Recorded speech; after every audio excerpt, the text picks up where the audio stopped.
இயேசு கிறிஸ்துவில் எனக்கு பிரியமான சகோதர சகோதரிகளே, இன்றைக்கு புனித கிரகோரியாரின் நினைவு நாளை கொண்டாடுகின்றோம். அதோடு இன்றைய வாசகங்கள் நமக்கு கொடுக்கின்ற செய்தி என்னவென்றால், அதிகாரத்தை இரக்கத்தோடு அணுக வேண்டும், தலைமை பண்பில் தாழ்ச்சியோடு இருக்க வேண்டும் என்பது.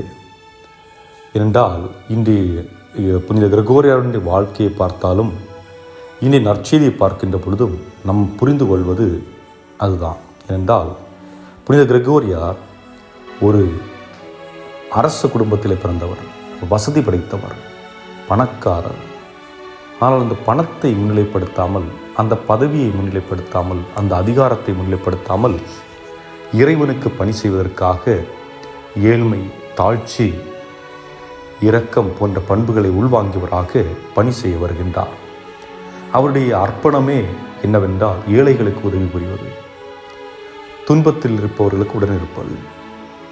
அவருடைய மைய கருத்து, மைய வாக்கு என்னவென்றால், இயேசு சொன்ன அதே வார்த்தை தான், எவரொருவர் என் பெயரால் இந்த மனிதர்களுக்கு உதவி செய்கின்றார்களோ அவர்கள் மத்தியிலே நான் இருப்பேன் என்று சொன்ன அந்த இயேசுவினுடைய வார்த்தைகளை வாழ்வாக்கக்கூடியவராக இருக்கின்றார். ஆக அதிகாரத்தை பயன்படுத்தவில்லை, அதிகாரத்திற்கு முக்கியத்துவம் கொடுக்கவில்லை.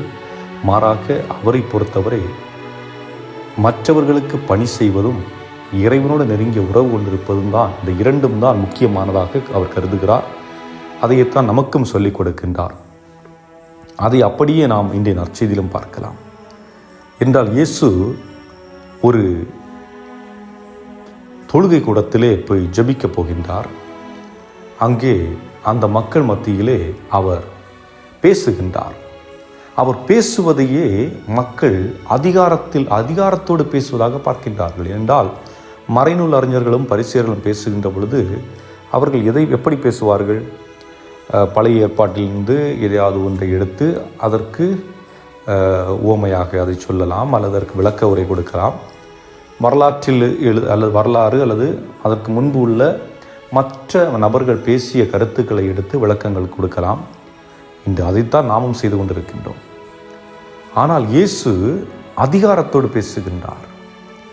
நான் சொல்லுவதுதான் நீங்கள் கேளுங்கள், ஏனென்றால் நான் சொல்லுவதுதான் உண்மை, அந்த உண்மையை நீங்கள் கேட்டு வாழுங்கள் என்று அவர் அதிகாரத்தை வெளிப்படுத்துகின்றார். அந்த அன்பின் அதிகாரம், அடக்குகின்ற அதிகாரம் அல்ல, சிறைப்படுத்துகின்ற அதிகாரம் அல்ல, மாறாக அன்பு செலுத்துகின்ற அதிகாரம். அந்த அதிகாரத்தை இயேசு அங்கு வெளிப்படுத்துகின்றார். அப்படி என்றால் நாம் ஒன்றை சிந்தித்து பார்க்க வேண்டும். ஒவ்வொரு திருப்பலியிலும் 3 வாசகங்கள், அதாவது வார நாட்களில் 2 வாசகங்களும், ஞாயிற்றுக்கிழமைகளில் 3 வாசகங்களும் நாம் கேட்கின்றோம் அல்லவா? இந்த வாசகங்கள் இறைவனுடைய வார்த்தை அப்படி அதிகாரத்தோடு நமக்கு வருகின்றது. ஆக நாம் கேட்கின்ற வார்த்தை இறைவனுடைய வார்த்தை. யாரோ ஒரு நபர் வாசிக்கின்றார், ஆனால் வாசிக்கின்றவரின் குரல் வேறையாக இருக்கலாம், ஆனால் அந்த வார்த்தைகளும், அந்த வார்த்தையில் உள்ள பொருட்களும் அதிகாரத்தோடு நமக்கு கொடுக்கப்படுகின்றன.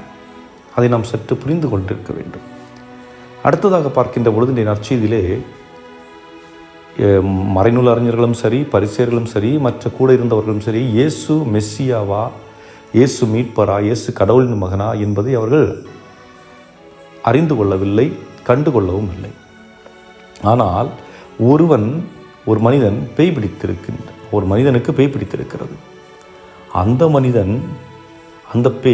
மனிதனுக்குள் குடிக்கொண்டிருந்த பேய் என்ன சொல்லுகின்றது? இயேசுவை பார்த்த உடனே, நாசரேத்து இயேசுவே, என்னை விரட்டுவதற்காக நீர் இங்கே வந்தீரா?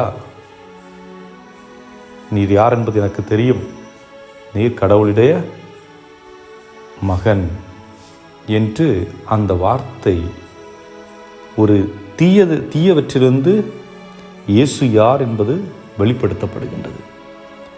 ஆனால் நம்முடைய வாழ்க்கையிலே நாம் இயேசுவை எவ்வாறு கண்டுகொள்கின்றோமா?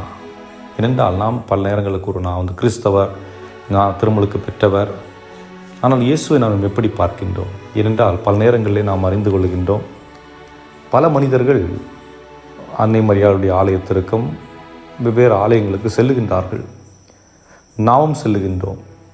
ஆனால் அவர்கள் புதுமைகளை பெற்றுவிட்டு அவர்கள் கேட்பதை வாங்கிவிட்டு வருகின்றார்கள். காரணம் என்ன? நம்மிடம் இருக்கின்ற விசுவாசத்தை விட அவர்களிடம் இருக்கின்ற விசுவாசம் ஆழமாக இருக்கின்றது. அதுதான், வேறு ஒன்றும் இல்லை. நாம் இயேசுவை நம்புவதை விட அவர்கள் ஆழமாக இயேசுவை நம்புகின்றார்கள்.